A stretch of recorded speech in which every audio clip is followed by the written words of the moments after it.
All right, Shalom. First thing and foremost, giving all praise, glory, and honor that's due to Yahweh, Bahashim, Yahweh Shai, Bahashim, Rachaha, Badash, double honor to the elders and apostles of great millstone who rule well.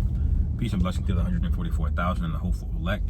Shalom, Barakathum. And this is just a lesson in transit. I want to speak a little bit about the Christian church.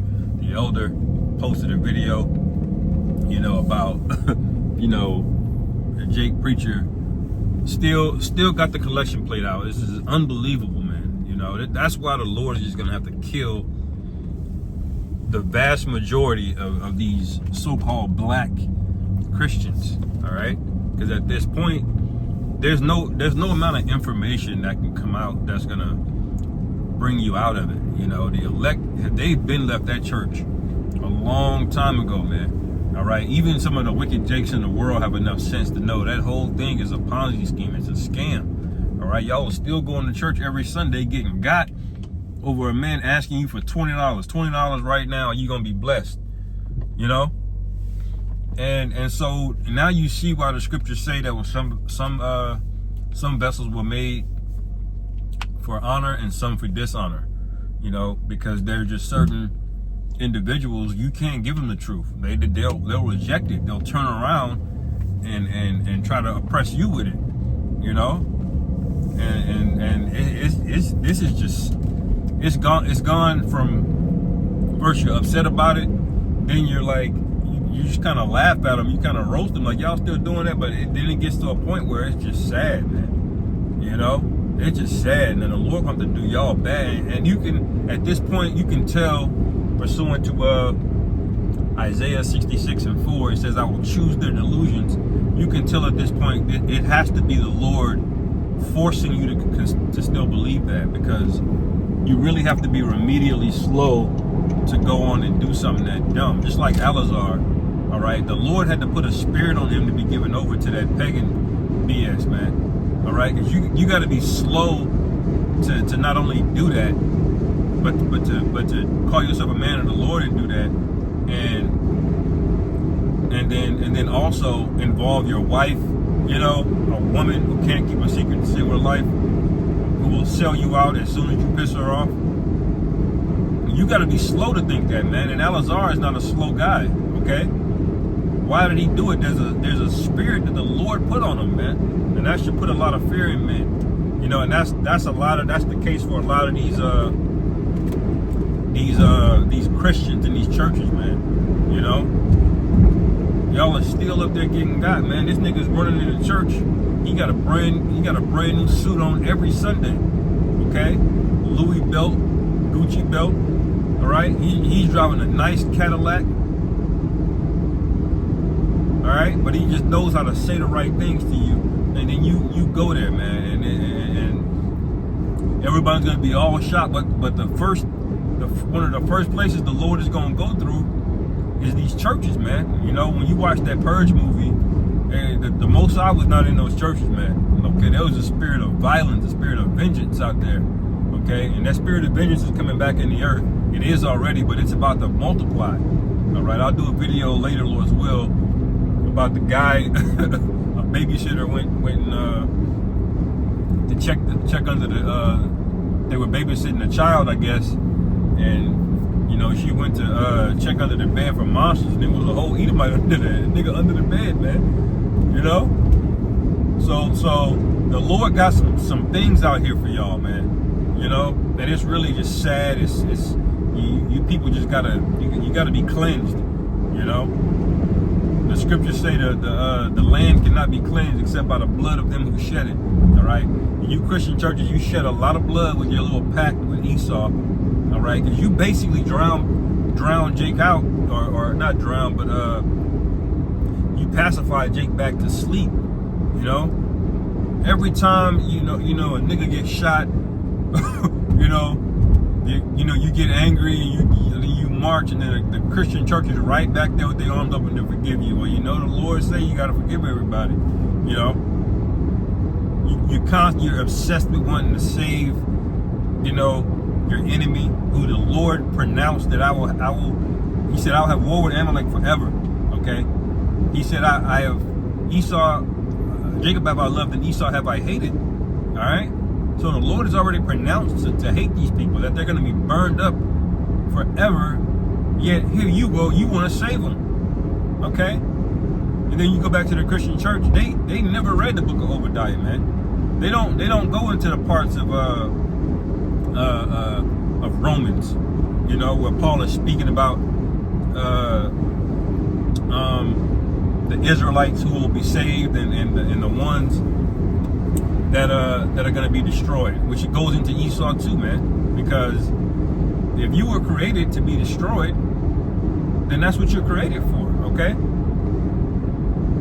And you can't do nothing about that. And here y'all are trying to supersede the will of the Most High because you deceived yourself into thinking that you're a so-called good person, all right? That you can that if you give to charity and you call in the name of Jesus, everything is going to be all right. But it's not, all right? You rejected knowledge. Just we're still in the Proverbs, the first chapter. Proverbs 1 speaks about you rejecting knowledge, and there's a consequence to that. So you're going to be rejected. All right, and what are you gonna be rejected from? Salvation, which you're gonna need in the coming days, in the very near future, Lord's will, you know, because all hell's gonna break loose stateside here in America. The Most High hates this place. He set it up as an ensample, man, of what not to do. Okay, just like He set up Sodom and Gomorrah as an example. All right, of what not to do. He let it get up. He let it build up and build up and build up, and then eventually He sent them spies there. Okay, He sent them spies there, and He had a witness. Okay, through a righteous spirit and a man called Lot, and the angels corroborated it. And once that was there, that was a wrap. And the same thing is happening here in America, man. The Lord has witnesses here, man. All right, those be the elect. We're gonna testify. We're snitching, man. Okay, and the angels are spying this place out in what you call the so-called UFOs. Okay, so the Lord is doing the exact same thing over and over and over again, man. Or again, I should say. All right,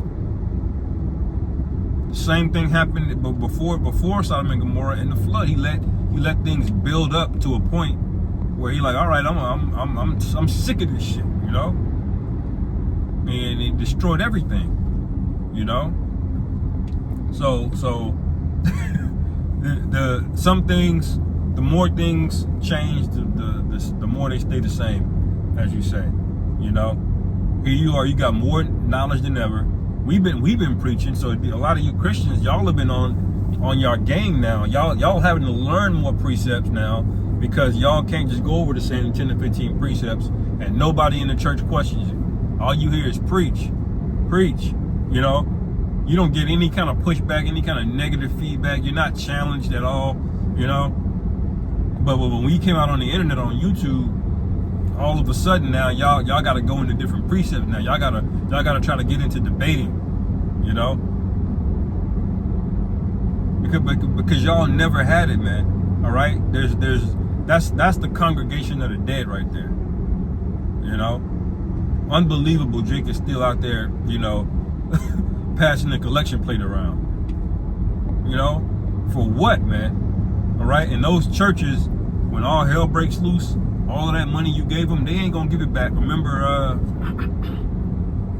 what's the guy? Was it Kenneth Copeland? He's in Texas. Oh no, it was Joel Osteen, I believe. You know, down there. When that flood happened in Houston, he didn't open that church up. He like, nah, we ain't opening the church up for y'all. You know?